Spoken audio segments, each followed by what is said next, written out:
and from that summit that is all set to be held to one that has dominated headlines over the last few hours, the Shanghai Cooperation Organization summit, where India refused to endorse China's Belt and Road Initiative. That's been one of the key takeaways, and the summit, without naming Pakistan, came down hard on terrorism. This report telling you what happened.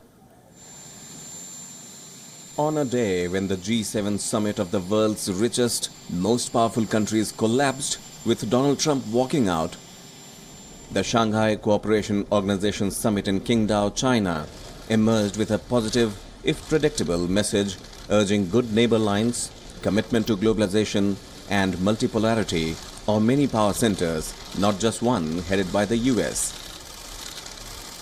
India would have drawn encouragement from the strong stand against terrorism endorsed in the Qingdao Declaration.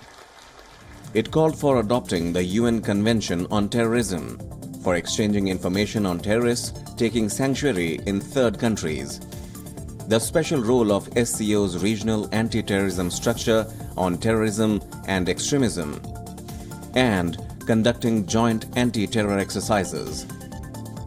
सुरक्षा यानी security हमारी प्राथमिकता है।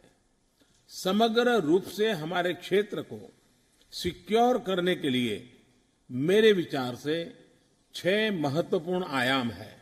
S से मेरा मतलब है security of our citizens, E से मेरा मतलब है economic development for all, C से कनेक्टिंग द रीजन, यू से यूनाइटेड आवर पीपल, आर से respect for sovereignty and integrity, E से environment protection. Curiously, Pakistan was not put on the mat, although Afghanistan's President Ashraf Ghani made clear his views on that. Our progress is real, but every step forward is made very difficult in a difficult context. We're gaining our rights through the immense sacrifice and valor of our defense and security forces. The summit backed President Xi Jinping's signature initiative, Belt and Road, 7 member states lining up to reaffirm their support for it. 巩固开放、包容、透明、非歧视，以规则为基础的多边贸易体制，反对任何形式的贸易保护主义。 India reiterated its opposition to the initiative because it runs through Pakistan-occupied Kashmir, which is an Indian territory. It was clear that China, as the host country, was keen on the SCO summit presenting as united a face as possible, so contentious issues were avoided or kept aside. But diplomats say at some point Pakistan's encouragement of terror groups will have to be addressed, and China's complicity in this is bound to come up. That aside, Modi's informal summit with President Xi in Wuhan 2 months ago and another meeting yesterday does suggest that the two leaders are keen to step up the pace of engagement. What impact it could have on their differences and the disputes is hard to tell. Bureau Report, WION. And another significant takeaway, amid tensions at the border, Indian Prime Minister Narendra Modi shook hands with Pakistani President Mamnoon Hussain during a press conference by the SCO leaders there. The two leaders were seen exchanging pleasantries at the end of the meeting. Modi and Hussain were among the leaders who attended the 18th SCO summit, where India and Pakistan participated as full-fledged members. Both the leaders attended several meetings with the SCO nation heads, but there was no bilateral between them. This is also not the first time that the leaders of India and Pakistan shared the stage during an international summit. In April this year, Prime Minister Modi and his Pakistani counterpart Shahid Khaqan Abbasi attended the Commonwealth Summit in London. There was no interaction between the two leaders there. In January, Prime Minister Modi attended the World Economic Forum in Davos, where he spoke about good terrorism and bad terrorism. Abbasi was also present during that event, but there was no bilateral between the two leaders.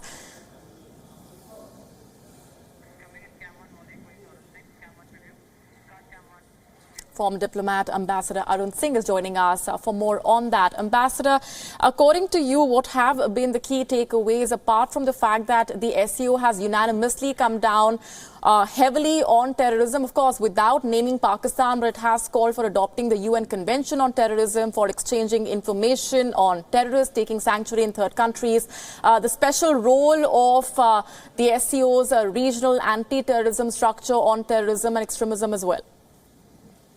I think there were several important takeaways for India from the meeting.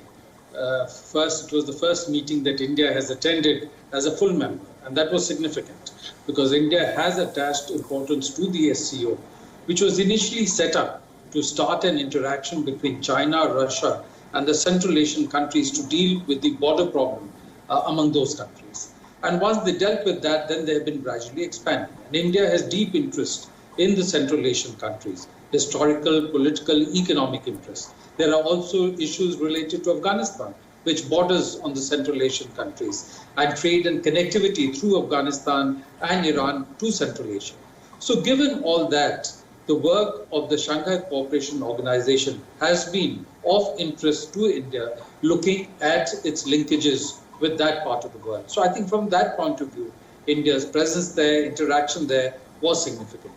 And if you saw in the Prime Minister's statement, he referred to all these aspects and capturing them in the word secure: the economic, the security, the territorial integrity, sovereignty, all the aspects that are of concern to us in taking this relationship forward. And clearly the issue of terrorism would be critical. The President of Afghanistan himself had referred to the challenges that Afghanistan faces on account of terrorism. And even China, although it has given some cover to Pakistan from time to time, has faced the problem of terrorism in its bordering regions bordering Pakistan and bordering Central Asia. And the Central Asian countries have concerns related to terrorism, including which is emanating through Afghanistan into Central Asia, sometimes from groups that find safe haven in Pakistan. So there is widespread concern related to terrorism emanating from the region, cross-border terrorism, and that's why this aspect got a certain amount of focus in the discussions. But clearly they will be going beyond that. They'll be looking at connectivity, they'll be looking at trade. And the Prime Minister, although India did not endorse the Belt and Road Initiative, did speak about the importance of connectivity in the region. So I think connectivity, trade, development would get emphasized. Yes, and taking a cue from that, the strong reaffirmation that India has placed on its refusal to support the Border Belt and Road Initiative. Of course, India is the only SCO member to have done that. It's a strong message, not a surprising one, of course, but a strong statement that India has put out on that front. So the important thing is that the Prime Minister in his comments did refer to the importance of connectivity. And India itself attaches importance to connectivity. If you saw in the Prime Minister's statement, there was a reference to the North-South corridor that India has been working on through Iran, connecting to Central Asia, to Russia, as well as the Chabahar port. So connectivity is important also for India. But I think our concern has been because the China-Pakistan economic corridor passes through sovereign Indian territory, it is not possible for India to formally endorse the Belt and Road Initiative. And therefore, in the comments, the concerns India has related to transparency, avoiding indebtedness, and to respecting territorial integrity and sovereignty were emphasized. And I think the finesse that was shown was that as a member country, India could very well have blocked any reference to the Belt and Road Initiative. But that would have been awkward because China was the host, India was participating for the first time. So there is a reference to the Belt and Road Initiative, but it is clearly shown that India is not among the countries endorsing that, but endorses connectivity in general. All right, we're going to leave it there for the moment. Ambassador Arun Singh, appreciate as always your joining us here on WION.